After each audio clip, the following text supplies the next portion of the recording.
What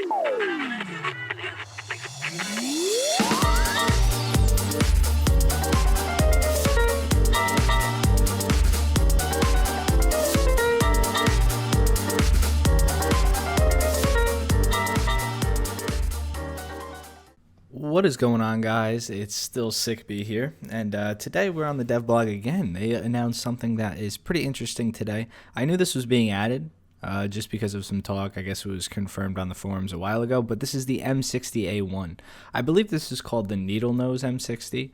It has a different turret than the regular M60 and the M48. While the M48's turret wasn't really changed that much into the M60, it couldn't withstand shells from tanks that were equal of it during the time period. So in the 1960s, America was like, we need to change the turret. So they ended up changing the turret, and they came out with this design. Now it still has this huge cupola on the top that anybody can pen, but the difference is everything is angled rather well. You can see the chassis of the tank in these pictures is actually comes to an exact point. It's not really rounded. So like the upper plate and the lower plate is actually just completely flat at an angle, which is nice. You'll probably be able to bounce a little bit more shots there. And then I guess the front of the turret is 254 millimeters of armor, so it's definitely going to be a bigger threat. Now, the way Gaijin explained it was, while the M60 is pretty balanced, and I agree. I don't have the M60, but I've fought against them, and I say, like, while I can kill them, I can die, you know what I mean? Like, they die, but they can kill me. Same thing with the M48. I do have the M48.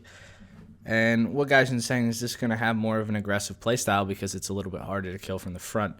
I'm assuming it's going to have the same reload, same gun handling, same speed, and everything like that as the normal M60. It's just going to be a little bit harder to pen. Now, we do know that Gaijin is adding a 9.0 BR for these tanks. And what I'm assuming is going to be coming out later on this week is the Leopard A1.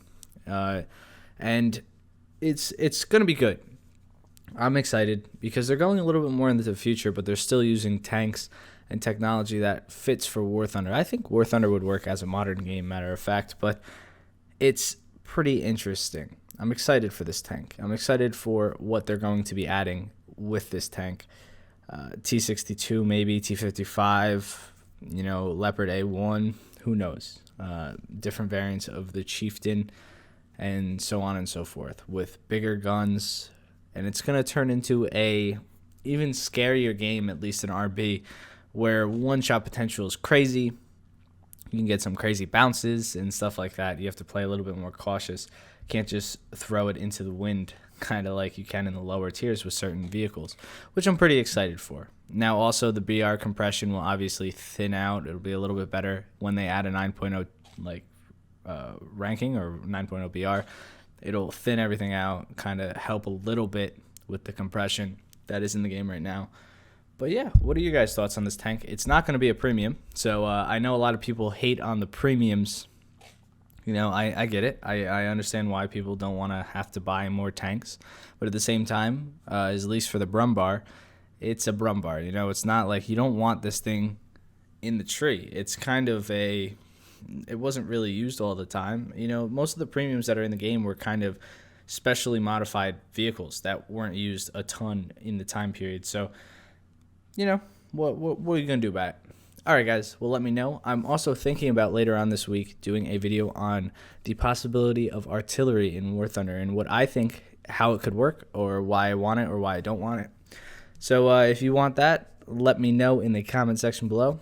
Drop a like on this video if you liked it. Dislike this video if you already read the dev. I'm kidding. Don't do that, please. But anyway, I'll see you guys in the next one. Thank you all for watching. Peace.